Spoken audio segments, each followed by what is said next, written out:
بسم الله الرحمن الرحيم سورة الحج آية نمبر 30 ذلك ومن يعظم حرمات الله فهو خير له عند ربه وأحلت لكم الأنعام إلا ما يتلى عليكم فاجتنبوا الرجس من الأوثان واجتنبوا قول الزور. یہ ساری باتیں یاد رکھو اور جو شخص ان چیزوں کی تعظیم کرے گا جن کو اللہ نے حرمت دی ہے تو اس کے حق میں یہ عمل اس کے پروردگار کے نزدیک بہت بہتر ہے۔ سارے مویشی تمہارے لیے حلال کر دیے گئے ہیں سوائے ان جانوروں کے جن کی تفصیل تمہیں پڑھ کر سنا دی گئی، لہٰذا بتوں کی گندگی اور جھوٹ بولنے سے اس طرح کے بچ کر رہو۔ اب یہاں پر دیکھیں پیچھے ذکر گیا سارا وہ حج کے بارے میں، حج کے ارکان کے، اور اپنی جو نذور ہیں اپنی نظروں کو پورا کرو، اور وَلْيَطَوَّفُوا بِالْبَيْتِ الْعَتِيقِ، بیت العتیق کا نام دیا گیا کہ اس کو طواف کرو، طواف زیارت کا ذکر تھا۔ اب یہاں پر کیا فرما رہے ہیں؟ حرمات اللہ وَمَن يُعَظِّمْ حُرُمَاتِ اللَّهِ فَهُوَ خَيْرٌ۔ حرمات سے کیا مراد؟ اللہ کی محترم اور معزز بنائی ہوئی چیزیں، احکام شرعیہ، ان کا ذکر کیا جا رہا ہے کہ ان کی تعظیم ان کا کرو اور ان کا علم حاصل کرو، ان کی تعظیم کا، اور ان کی اس پر عمل کرو۔ احلت لکم الانعام الا ما یتلی علیکم، انعام سے کیا مراد ہے؟ اونٹ، گائے، بکرا، مینڈھا، یہ جو بھی ہے دمبا وغیرہ، ان سب چیزوں کا ذکر یہاں پہ کیا جا رہا ہے کہ یہ جانور جو تھے یہ حالت احرام بھی حلال ہیں۔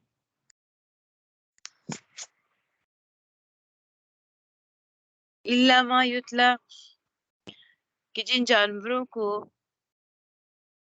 کن جانوروں کو اسے مستثنا کیا گیا ہے؟ کون ہے وہ مردار جانور ہے، موقوذہ، جن کا گلا دبا کر ان کو قتل کیا جائے، اور جس پر اللہ کا نام نہ لیا گیا ہو، جس پہ غیر اللہ کا نام لیا گیا ہو، یہ سب ہمیشہ کے لیے حرام کر دیے گئے ہیں۔ ٹھیک ہے، تو اس میں چاہے حالت احرام کی صورت ہو یا غیر احرام کی صورت، جو مردار ہے، موقوذہ ہے، اس پر اللہ کا نام نہ لیا گیا ہو، تو یہ ہر حال میں ناجائز ہے، حرام ہے۔ فَاجْتَنِبُوا الرِّجْسَ مِنَ الْأَوْثَانِ، رجس کے معنی گندگی کے، ناپاکی کے، اوثان بت کے معنی میں۔ اچھا، بتوں کو نجاست کے ساتھ تعبیر کیا گیا، حالانکہ ان پر کوئی نجاست نہ لگی بھی نظر نہیں آ رہی۔ اس سے کیا مراد ہوگا؟ بچوں کو بتوں کو جو وہ نجاست قرار دیا ہے وہ کیا ہے کہ انسان کے باطن کو جو معاملہ ہے اس کو شرک سے بھر دیتے ہیں، اس وجہ سے ان کو اوثان کو نجس کہا گیا ہے۔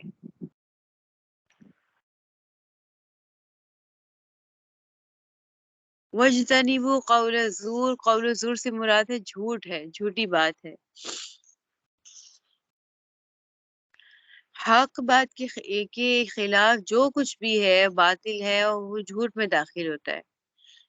ٹھیک ہے، حق کے علاوہ جو کچھ بھی ہے وہ باطل اور جھوٹ میں داخل ہوتا ہے، چاہے وہ عقائد ہو، شرک فاسد کے، کفر ہو، یا کوئی کسی معاملے میں کیا جا رہا ہو، ٹھیک ہے، یا شہادت میں جھوٹ بولنا ہو، یہ سب کیا ہے؟ قول زور میں آ رہا ہے۔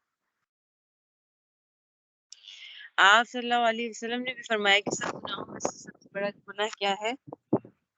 ایک منٹ ہے،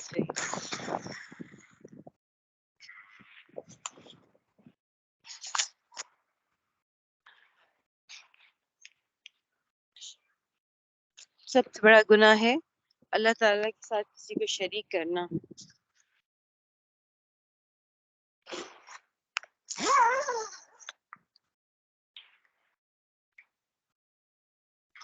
سب سے کبیرہ گناہ کیا ہے؟ کہ اللہ کے ساتھ کسی کو شریک ٹھہرانا اور والدین کی نافرمانی کرنا اور جھوٹی گواہی دینا اور عام باتوں میں جھوٹ بولنا۔ عام باتوں میں جھوٹ بولنا یہ کیا ہے؟ کبیرہ گناہ ہے۔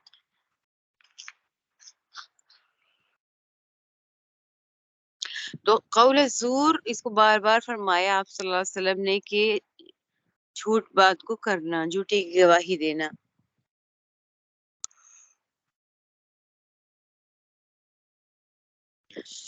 وَمَن يُعْظِمْ شَعَائِرَ اللَّهِ، تو اللہ تعالیٰ کی جو شاعر کی پرواہ کرتا ہے، یہاں پر اللہ کے شاعر کا ذکر ہے. وَاجْتَنِبُوا قَوْلَ الزُّورِ، اور جھوٹی بات سے بچو. آگے دیکھیے حنفاء للہ غیر مشرکین بہ ومن یشرک باللہ فکأنما خر من السماء فتخطفه الطیر او تهوی به الریح فی مکان سحیق، کہ تم یکسوئی کے ساتھ اللہ کی طرف رخ کیے رہو اور اس کے ساتھ کسی کو شریک نہ مانتے ہو، اور جو کچھ اللہ کے ساتھ اور جو شخص اللہ کے ساتھ کسی کو شریک ٹھہرائے گا تو گویا وہ آسمان سے گر پڑا، پھر یا تو پرندے اس سے اچک کے لے جائیں یا ہوا اسے کہیں دور دراز کی جگہ لا پھینکے. تو اس کی تمثیل بیان کی جا رہی ہے کہ ایمان کی مثال کس طریقے سے ہے. آسمان کسی ہے کہ جو شخص شرک کا ارتکاب کرتا ہے وہ ایمان کے بلند درجے سے نیچے گر جاتا ہے. تو یہاں پر یہ اس کی مثال دی جا رہی ہے کہ وہ ایسا ہے کہ پرندے اسے اچک کر لے جائیں یا وہ اپنی خواہشات سے وہ یعنی بھٹک جاتا ہے اور ہوا اس کو ادھر سے ادھر لیے پھرتی ہے. اچھا آگے دیکھیں وَمَن يُعْظِمْ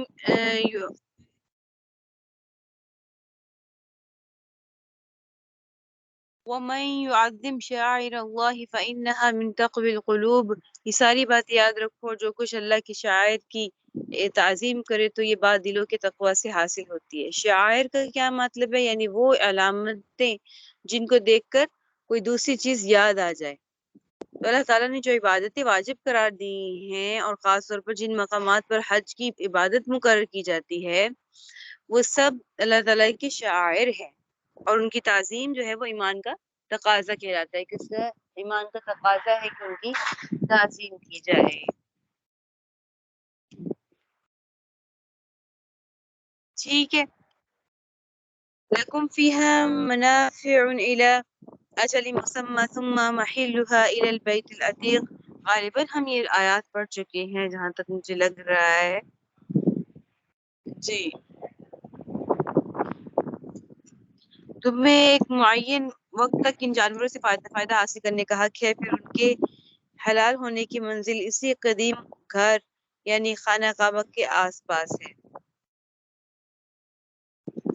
یعنی جب ان جانوروں کو جو حج کی قربانی کے لیے خاص اگر کر لیا ہے اس وقت تک تم ان سے جب تک خاص کو کر لیا ہے اس سے پہلے تک تم نے ان سے فائدہ جو اٹھانا ہے اٹھا لو. ٹھیک ہے. اس پہ سواری کرنا بھی جائز ہے، ان کو دودھ پینا بھی، ان کے جسم سے اون حاصل کرنا بھی وہ جائز ہے. لیکن جب انہیں حج کے لیے خاص کر لیا گیا ہے تو پھر اس سے پہلے اس وقت ان سے کوئی کام لینا جائز نہیں ہے. ٹھیک ہے. اس کے بعد انہیں پھر بیت اللہ کے آس پاس یعنی حدود حرم میں ذبح کرنا ان کو واجب ہوگا نا. ٹھیک ہے. اور حج کے لیے خاص علامتیں جو ذکر کی جاتی ہیں کہ حج کے لیے خاص علامتیں جانوروں کے اوپر لگا دی جاتی ہیں، ان کا وہ ذکر فقہ کی کتابوں میں اس کو بھی دیکھ لیا جائے. ٹھیک ہے. وَلِكُلِّ أُمَّةٍ جَعَلْنَا مَنسَكًا لِيَذْكُرُوا اسْمَ اللَّهِ عَلَى مَا رَزَقَهُم مِّن بَهِيمَةِ الْأَنْعَامِ فَإِلَٰهُكُمْ إِلَٰهٌ وَاحِدٌ فَلَهُ أَسْلِمُوا وَبَشِّرِ الْمُخْبِتِينَ. اور ہم نے ہر امت کے لیے قربانی اس غرض کے لیے مقرر کی ہے کہ وہ ان مویشیوں پر اللہ کا نام لیں جو اللہ نے انہیں عطا فرمائے ہیں، لہٰذا تمہارا خدا بس ایک ہی خدا ہے، چنانچہ تم اس کی فرما برداری کرو اور خوشخبری سنا دو ان لوگوں کو جن کے دل اللہ کے آگے جھکے ہوئے ہیں.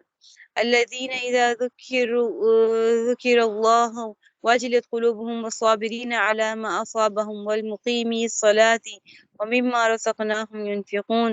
ان کا حال یہ ہے کہ جب ان کے سامنے اللہ کا ذکر کیا جاتا ہے تو ان کے دلوں پر رعب طاری ہو جاتا ہے، اور جو اپنے اوپر پڑنے والی ہر مصیبت پر صبر کرنے والے ہیں اور نماز قائم کرنے والے ہیں، اور جو رزق ہم نے انہیں دیا ہے اس پہ سے اللہ کی راہ میں خرچ کرتے ہیں. وَالْبُدْنَ جَعَلْنَاهَا لَكُم مِّن شَعَائِرِ اللَّهِ لَكُمْ فِيهَا خَيْرٌ فَاذْكُرُوا اسْمَ اللَّهِ عَلَيْهَا صَوَافَّ وَإِذَا وَجَبَتْ جنوبها فكلوا منها وأطعموا القانع والمعتر كذلك سخرناها لعلكم تشكرون۔ اور قربانی کے اونٹ اور گائے کو ہم نے تمہارے لیے اللہ کی شعائر میں شامل کیا ہے، تمہارے لیے اس میں بھلائی ہے، چنانچہ جب وہ ایک قطار میں کھڑے ہوں ان پر اللہ کا نام لو، پھر جب ذبح ہو کر ان کے پہلو زمین پر گر جائے تو ان کے گوشت میں سے خود بھی کھاؤ اور ان محتاجوں کو بھی کھلاؤ جو صبر سے بیٹھے ہوں، اور ان کو بھی جو اپنی حاجت ظاہر کر دیں، اور ان جانوروں کو ہم نے اسی طرح تابع بنا دیا ہے تاکہ تم شکر گزار کر بنو۔ یعنی اب یہاں پر دیکھیں، ایک اللہ تعالیٰ نے کانے کا ذکر فرمایا، ایک معتر کا۔ کانے وہ ہے یعنی جو اپنی حاجت مند ہے، اپنی حاجت کسی کے سامنے ظاہر نہیں کرتا، صبر کیے بیٹھے ہوتا ہے، اور دوسرا معتر، اس کا مطلب کیا ہے کہ جو اپنی حاجت اپنے قول یا فعل سے ذکر کر دیتا ہے۔ تو اللہ فرماتے ہیں جو اپنی حاجت نہیں بتاتا اس کو بھی اس میں سے کھلاؤ، اور جو بتا دیتا ہے اس کو بھی اس میں سے کھلاؤ۔ اب یہ کون سا ہے؟ یہ وہ ہے جیسے قربانی جو حج تمتع یا حج قران میں کی جاتی ہے، جبکہ جو دم جس قربانی سے واجب ہوتا ہے اس قربانی سے آپ خود نہیں کھا سکتے، ٹھیک ہے۔ لن ينال الله لحومها ولا دماؤها ولكن يناله التقوى منكم كذلك سخرها لكم لتكبروا الله على ما هداكم وبشر المحسنين۔ اللہ کو نہ ان کا گوشت پہنچتا ہے نہ ان کا خون، لیکن اس کے پاس تمہارا تقویٰ پہنچتا ہے۔ اس نے یہ جانور اسی طرح تمہارے تابع بنا دیے ہیں تاکہ تم اس بات پر اللہ کی تکبیر کرو کہ اس نے تمہیں ہدایت عطا فرمائی، اور جو لوگ خوش اسلوبی سے نیک عمل کرتے ہیں انہیں خوشخبری سنا دو۔ یعنی اللہ فرماتے ہیں اللہ تمہارے پاس صرف نیک نیت ہی پہنچتی ہے، اللہ کو ان ذبح کیے ہوئے جانوروں کی نہ کھالیں پہنچتی ہیں نہ قربانی، لیکن جو تم خود خالص اللہ کے لیے اس مال کو خرچ کرتے ہو اور اس جانور کو ذبح کرتے ہو، وہ خلوص اور وہ تقوی اللہ کی طرف پہنچتا ہے۔ اور تکبیر کہو اللہ کی، جس نے تمہیں ہدایت عطا فرمائی، اور جو لوگ خوش اسلوبی سے نیک عمل کرتے ہیں انہیں خوشخبری سنا دو کہ ان کے لیے جنت ہے۔ ان اللہ یدافع عن الذین آمنوا ان اللہ لا يحب كل خوان کفور۔ بے شک اللہ ان لوگوں کا دفاع کرے گا جو ایمان لے آئے ہیں، یقین جانو کہ اللہ کسی دغا باز ناشکرے کو پسند نہیں کرتا۔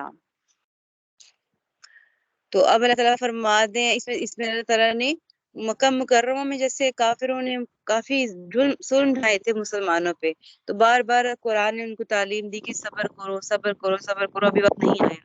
تو اب وقت آ گیا، اور اس سے اگلی آیات میں ان کو جہاد کی جو ہے وہ اجازت دے دی گی، اور ان کو خوشخبری سنائے گی کہ اب خود مسلمان اپنا دفاع کریں اور بے خوف ہو جائے، اور ان لوگوں سے دغا باز لوگوں سے لڑائی کریں اور جو اللہ تعالیٰ کی ناشکری کریں، ٹھیک ہے۔ اس لیے اب اللہ تعالیٰ ان کے خلاف مسلمانوں کی مدد فرمائیں گے، ٹھیک ہے۔ چلیے جی اتنا ہی رکھے، آیت نمبر 38 تک کی 2 رکوع، تو انشاءاللہ ہم کل اس سے اگلا سبق پڑھیں گے۔ جزاک اللہ خیر، سبحانک اللہم و بحمدک، نشہد ان لا الہ الا انت، نستغفرک و نتوب الیک۔ السلام علیکم و رحمۃ اللہ وبرکاتہ۔